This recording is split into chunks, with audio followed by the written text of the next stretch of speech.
GB ವತಿಯಿಂದ ಕಳೆದ ಒಂದು 8-9 ದಿನಗಳಿಂದಲೂ ಕೂಡ ಆಪರೇಷನ್ ಫುಟ್ಪಾತ್ ಒತ್ತುವರಿ ತೆರವು ಕಾರ್ಯಾಚರಣೆ ನಿರಂತರವಾಗಿ ನಡೀತಿದೆ. ಅದಾದ ನಂತರ ಮತ್ತೊಂದು ಮೆಗಾ ಆಪರೇಷನ್ಗೆ ಜಿಬಿ ಎಲ್ಲ ರೀತಿಯಲ್ಲೂ ಕೂಡ ತಯಾರಿಯನ್ನು ಮಾಡಿಕೊಳ್ಳಲಾಗಿದೆ.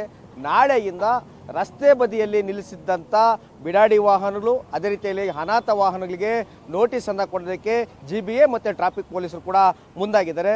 ಏನಂತಂದರೆ, ಈಗ ಸದ್ಯಕ್ಕೆ ನಾನು ಎಕ್ಸಾಂಪಲ್ಲು ಈಗ HMT ರಸ್ತೆಯಲ್ಲಿದ್ದೀನಿ. ಇದು ಯಶವಂತಪುರದಲ್ಲಿರುವಂಥ HMT ರಸ್ತೆ. ಇದು BL ಇಂದ ನೆಕ್ಸ್ಟು BL HMT ವರೆಗೂ ಕೂಡ ಹೋಗುವಂಥ ಇದು ಪ್ರಮುಖ ರಸ್ತೆ MS ರಾಮಯ್ಯ. ಈ ರಸ್ತೆಯಲ್ಲೂ ಕೂಡ ಸುಮಾರು ವರ್ಷಗಳಿಂದ ರಸ್ತೆ ಪಕ್ಕದಲ್ಲಿ ಹಳೆ ಗಾಡಿಗಳನ್ನು ನಿಲ್ಲಿಸಿದ್ದಾರೆ. ಇದರ ಮಾಲೀಕರು ಯಾರಂತ ಕೂಡ ಗೊತ್ತಿಲ್ಲ. ಇದರಿಂದ ಫುಟ್ಪಾತನ್ನು ಯಾರು ಕೂಡ ಬಳಕೆಯನ್ನು ಮಾಡೋದಕ್ಕಾಗ್ತಲ್ಲ.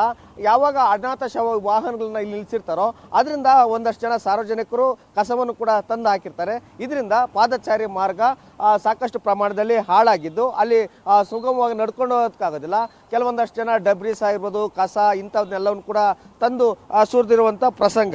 ಇಂಥ ವಾಹನಗಳನ್ನು ಎಲ್ಲ 5 ಪಾಲಿಕೆಯ ಅಧಿಕಾರಿಗಳು, ಅದೇ ರೀತಿಯಲ್ಲಿ ಕೂಡ ಟ್ರಾಫಿಕ್ ಪೊಲೀಸರು ಇವರು ಒಟ್ಟಾಗಿ ಎಲ್ಲ ಕೂಡ ಜಂಟಿ ಕಾರ್ಯಾಚರಣೆಯನ್ನು ಮಾಡಿ ಈ ಒಂದು ವೆಹಿಕಲ್ಸನ್ನ ಮೇಲೆ ಒಂದು ನೋಟಿಸನ್ನು ಅಂಟಿಸ್ತಾರೆ. ನೋಟಿಸನ್ನು ಅಧಿಕೃತವಾಗಿ ಅಂಟಿಸಿದ ನಂತರ 7 ದಿನಗಳ ಕಾಲ ಅವರಿಗೆ ವಾಹನದ ಮಾಲೀಕರಿಗೆ ಕಾಲಾವಕಾಶನ ಕೊಟ್ಟಿರ್ತಾರೆ. ಆ 7 ದಿನ ಒಳಗಡೆ ಇವರು ನಾಳೆಯಿಂದಲೇ ಬಂದು ಆ ವೆಹಿಕಲ್ಸನ್ನು ಅವರು ತೆಗೆದುಕೊಂಡು ಹೋಗಬೇಕು. ಇಲ್ಲವಾದರೆ GBA ಇಂದ ಟೋಯಿಂಗನ್ನು ಮಾಡ್ತಾರೆ. ಟೋಯಿಂಗನ್ನು ಮಾಡಿ ಅದಕ್ಕೆ ದಂಡವನ್ನು ಕೂಡ ವಿಧಿಸ್ತಾರೆ. ಆಗಲೂ ಕೂಡ ಬಂದು ಅವರು ಬಿಡಿಸ್ಕೊಂಡು ಹೋಗ್ಬೋದು.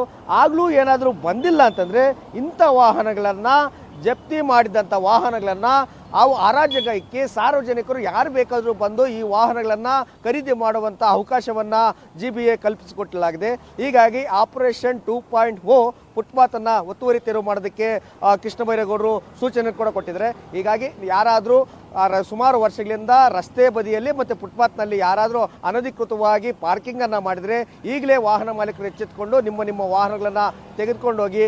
ಇಲ್ಲ ಅಂತಂದರೆ ದೊಡ್ಡ ಮಟ್ಟದ ದಂಡದ ಜೊತೆಗೆ ವಾಹನವನ್ನು ಕೂಡ ಕಳೆದುಕೊಳ್ಳುವಂಥ ಪರಿಸ್ಥಿತಿ GBA ವ್ಯಾಪ್ತಿಯಲ್ಲಿ ನಡೆಯುತ್ತೆ. ಹೀಗಾಗಿ ನಾಳೆಯಿಂದ ಏನು ಫುಟ್ಪಾತ್ನಲ್ಲಿ ನಿಂತಿರುವಂಥ ವಾಹನಗಳನ್ನು ಜಪ್ತಿ ಯಾವ ರೀತಿಯಾಗಿ ನಡೆಯುತ್ತೆ, ಅದಕ್ಕೆ ಸಾರ್ವಜನಿಕರು ಏನು ಹೇಳ್ತಾರೆ ಅನ್ನೋದನ್ನ ಕಾದು ನೋಡಬೇಕಿದೆ.